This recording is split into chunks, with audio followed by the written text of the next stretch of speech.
हमर मौगा भातार मौगा भातार मौगा भातार मौगा भातार हमरा मौगा भातार मौगा भातार मौगा भातार मौगा भातार हमरा मौगा भातार सखी मौगा भातार हो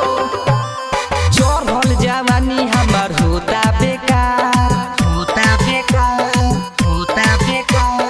मिल गइल सखी हमरा मौगा भातार चढ़ल जवानी हमर होता बेकार।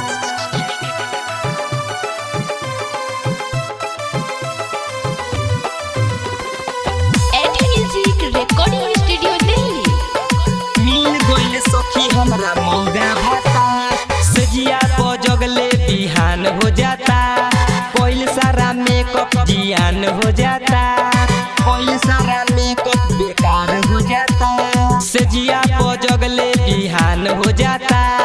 कोइल सारा मेकअप जियान हो जाता खोदी खोदी हमरा के हिट करेला धरे नहीं पाजा में जीव जरेला जीव जरेला हमर जीव जरेला सखी जीव जरेला तेल बिना सखी हमर सूखे अचार सूखे अचार सूखे अचार मिल गइले सखी हमर मौगा भातार मौगा भातार हमर मौगा भातार।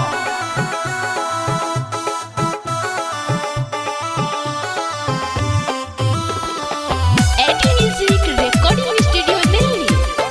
मिल गइले सखी हमरा मौगा भातार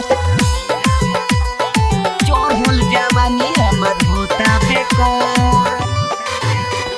सैया से हमारा मिले ना सुख आजुले ना मिटल जवानी के भूख आजुले ना मिटल जवानी के भूख सैया से हमारा मिले ना सुख आजुले ना मिटल जवानी के भूख ससुर में हमारा लागता ना मन शशि कंसलेश तू कर जतन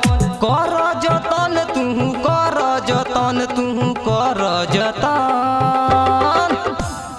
इहे सोची सोची हमर बथे का पार बथे का पार बथे का पार मिल गइल सखी हमर मौगा भातार